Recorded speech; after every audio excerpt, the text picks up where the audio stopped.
Hi friends, welcome to my channel tele online class. आज हम इस वीडियो में जीएसटी में कुछ नया टॉपिक सीखेंगे। आज तक जो लास्ट वीडियोस में मैंने आपको बताया था उसमें हमने जीएसटी की sales and purchase related entries की थी और आज हम न्यू टॉपिक लेते हैं जीएसटी में एडवांस रिसिप्ट। ठीक है, ये क्लॉज आया है जीएसटी में कि एडवांस रिसिप्ट अगर आपको किसी भी कस्टमर से होता है तो आप उसी टाइम लायबल हो जाते हो टैक्स पे करने के लिए जिस डेट को आपको एडवांस रिसीव हुआ है। ठीक है, तो ये जो है ये देखिए मैंने लिखा हुआ है tax liability on advance received from customer. ये देखिए सेक्शन 31(3)(d) में लिखा है at the time of receipt of advance against supply of goods and services registered dealers is liable to pay GST required to issue advance receipt. मान लीजिए आपने एक customer को कुछ गुड्स जो है वो सप्लाई करने हैं, लेकिन आपको जो उसकी पेमेंट है वो मान लीजिए आपको 1 जुलाई को ही एडवांस में रिसीव हो गई और आपने उसकी जो सप्लाई करने हैं गुड्स वो आप नेक्स्ट मंथ करेंगे। तो आपने मान लीजिए 1 जुलाई को ही पेमेंट रिसीव कर ली, तो आप 1 जुलाई को ही लायबल हो जाते हैं गवर्नमेंट को टैक्स पे करने के लिए। ठीक है, तो इट मीन्स कि आपको जो एडवांस पेमेंट रिसीव हुई है आप उसका टैक्स इनवॉइस बना कर देंगे कस्टमर को, जिसमें पूरी डिटेल होगी कि आपने कौन सा सामान सप्लाई करना है। ठीक है, और कितना मतलब उस पे जो टैक्स रेट होगा वो क्या होगा।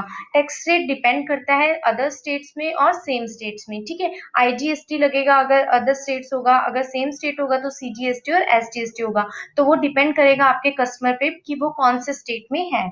ठीक है, तो अब इसमें देखिए आप ये बात का मतलब समझ गए होंगे जो भी मैं आपको ये बता रही हूँ इस सेक्शन में, जिसके अकॉर्डिंग भी ये चीज लिखी हुई है। और इसको हम टैली में कैसे करेंगे, एडवांस रिसिप्ट के लिए टैक्स इनवॉइस कैसे बनाएंगे, उसमें जीएसटी को कैलकुलेट कैसे करेंगे, इसके लिए हम एक एग्जांपल देखते हैं। ये देखिए एग्जांपल है, मान लीजिए हमें 1 लाख रुपीज जो है वो रिसीव हुए हैं एडवांस में XYZ प्राइवेट लिमिटेड कंपनी से।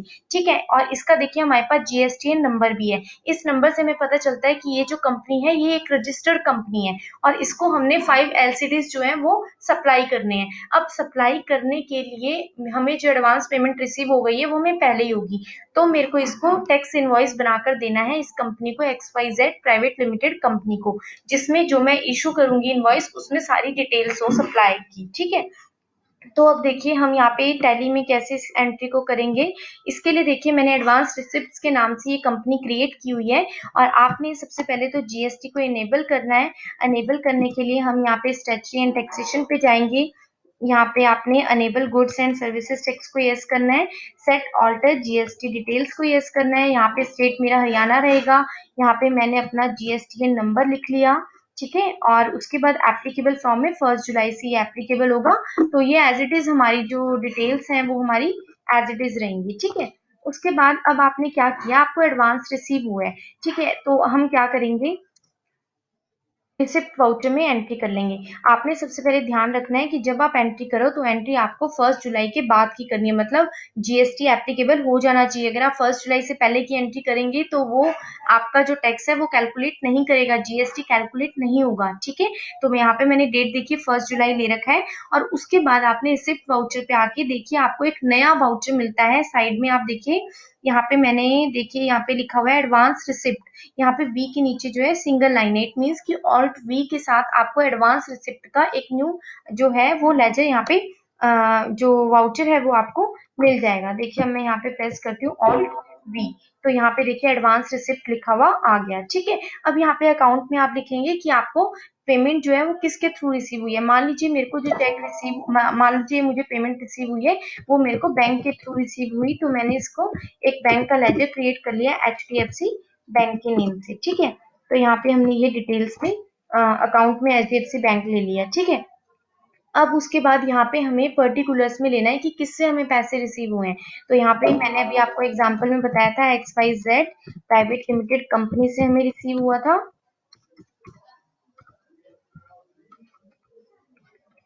इसको हम ले लेंगे सन्डी डेटर्स में। उसके बाद देखिए यहाँ पे हमारा देखिए अभी मैं स्टेट जो है वो सेम रख रही हूँ। ठीक है, हरियाणा स्टेट ही रख रही हूँ और यहाँ पे है सेट ऑल्टर जीएसटी डिटेल्स, इसको आप यस करेंगे। यहाँ पे देखिए रजिस्ट्रेशन टाइप में आ जाएगा रेगुलर, इसका हम क्योंकि हमारे पास जीएसटी नंबर है इसलिए इसको हमें रेगुलर रखना पड़ेगा। अब हम यहाँ पे इसका जीएसटी नंबर एक बार चेक कर लेते हैं। DJLPS 730017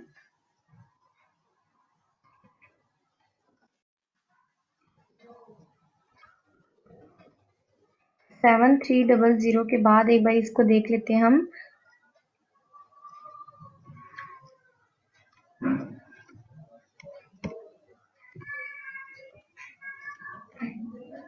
ठीक है, ये देखिए हमने जो है इसका जीएसटी नंबर ले लिया, मैंने एकदम कॉपी कर लिया है सेम। अब उसके बाद आपने क्या करना है, देखिए जैसे ही हम यहाँ पे कस्टमर का नेम लेंगे वैसे ही यहाँ पे हमसे स्टॉक आइटम पूछेगा कि इसने आपको किस चीज के लिए पेमेंट करी है, एडवांस पेमेंट किस चीज के लिए किया, आपने कौन सा सामान इसको सप्लाई करना है, तो उसके लिए हम यहाँ पे स्टॉक आइटम क्रिएट कर लेंगे। ठीक है, अब मैंने क्या करना था, एलसीडीज मैंने देनी थी, सप्लाई करनी थी, तो यहाँ पे हम क्या करेंगे, एलसीडी बना देंगे और यहाँ पे हम एक यूनिट क्रिएट कर लेंगे नंबर्स। अब यहाँ पे हमने सेट ऑल्टर जीएसटी डिटेल्स में यस करके हमें यहाँ पे जीएसटी फिक्स करना होगा कि एलसीडी पे कितना % टैक्स लगेगा। ठीक है, तो यहाँ पे हम ले लेते हैं कि जो डिस्क्रिप्शन है वो एलसीडी है, ऐसे ले लेते हैं। एचएसएन कोड आपको 8 डिजिट का लेना पड़ेगा, ये आपने ले लिया। उसके बाद यहाँ पे कैलकुलेट टाइप में ऑन वैल्यू ले लिया। ठीक है, अब यहाँ पे हम ले लेते हैं टैक्सेबिलिटी में आपने टैक्सेबल लेना है और यहाँ पे आप टैक्स फिक्स कर देंगे, मान लीजिए 12%, मान लीजिए एलसीडी में जो है वो 12% टैक्स है। ठीक है, तो यहाँ पे सेंट्रल टैक्स और स्टेट टैक्स जो है वो 6% अपने आप डिवाइड हो गया। ठीक है, यहाँ पे देखिए टाइप ऑफ सप्लाई है, यहाँ पे आप गुड्स ले लेंगे और उसके बाद इसको एक्सेप्ट कर लेंगे। ठीक है, अब देखिए यहाँ पे हमारा सेम स्टेट था तो अपने आप सेंट्रल टैक्स और स्टेट टैक्स जो है वो 6% अपने आप डिवाइड हो गया। ठीक है, तो यहाँ पे हम अमाउंट 12%, यहाँ पे हम अमाउंट लेते हैं, कितनी अमाउंट हमें जो रिसीव हुई है वो 1 लाख रिसीव हुई है। तो उसके बाद देखिए ये अपने आप इसने कैलकुलेट करके जो अमाउंट बचती है वो इसने अपने आप बना दी, और हमें एडवांस में रिसीव हुआ है तो आप एडवांस में ले सकते हैं।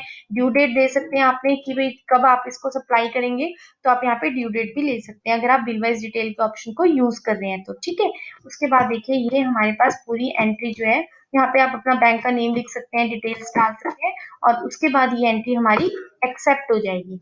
ठीक है, अब मान लीजिए मेरे को इसका बिल देखना है, अब मेरे को ये टैक्स इनवॉइस जो मैंने बनाया है इसको मैंने कस्टमर को देना है, तो उसके लिए मैं क्या करूंगी, इसी स्क्रीन पे आपने पेज अप वाली की प्रेस करनी है।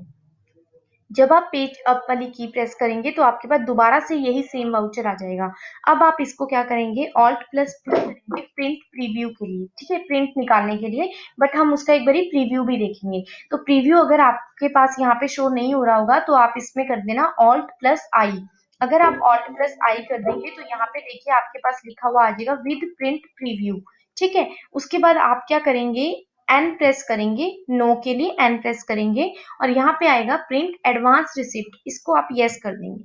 इसको यस करना जरूरी है, तभी आपके पास टैक्स इनवॉइस का फॉर्मेट शो होगा। ठीक है, आपने इसको यस करना है, देन एंटर कर देना है। अब देखिए ये मेरे पास एज इट इज बन गया और आपने इसको जूम करने के लिए ऑल्ट प्लस जेड प्रेस करना है। ये देखिए पूरा एडवांस रिसिप्ट के नाम से मेरी कंपनी थी, यहाँ ऊपर एडवांस रिसिप्ट आ गया, जीएसटीएन नंबर आ गया, कंपनी का नेम आ गया, किस जो भी स्टॉक आइटम थी हमारी वो आ जाएगी। यहाँ पे देखिए टोटल जो अमाउंट बनी टैक्स को निकाल के वो अमाउंट आ जाएगी, नीचे टैक्स की अमाउंट आ जाएगी। देखिए ये हमारी टैक्सेबल वैल्यू जो है वो हमारी ये है, रेट 6%, अमाउंट इतना बन गया, स्टेट टैक्स 6% इतना बन गया, तो टोटल जो है वो हमारी इतनी अमाउंट हमारी टोटल बन जाएगी। ठीक है, तो ऐसे करके हम जो है ये इनवॉइस जो है ये हम एडवांस रिसिप्ट्स में बना सकते हैं। अब इस एंट्री को अगर हम चेक करना चाहें तो उसके लिए देखिए हम क्या करेंगे, यहाँ पे हम सबसे पहले आएंगे डिस्प्ले पे, स्टैट्यूटरी रिपोर्ट्स पे, जीएसटी पे, यहाँ पे आपने आना है। ये जो आपने देखिए एडवांस रिसिप्ट का जो टैक्स ये आपने कैलकुलेट किया है ये आपने जीएसटी R1 फॉर्म में देना है, क्योंकि ये आपकी जो है सप्लाई की जो डिटेल है वो आपको रिटर्न में भरना पड़ेगा, तो आपको जीएसटी R1 में ये देना है। ठीक है, तो उसके लिए हम यहाँ पे डिटेल्स देखते हैं जीएसटी R1 में। ठीक है, अब देखिए जो अमाउंट है वो मेरी tax liability on advances, advances में ये अमाउंट मेरी ऐसे करके शो हो रही है, ये जीएसटी नंबर जो है वो शो हो रहा है, सारी डिटेल्स मेरी ऐसे शो हो जाएगी, स्टेट टैक्स कितना है, सेंट्रल टैक्स कितना है, ये सारी डिटेल्स यहाँ पे शो होंगी। ठीक है, आप इसको करके देखिएगा, अगर कोई डाउट होगा तो आप कमेंट्स में पूछ सकते हैं।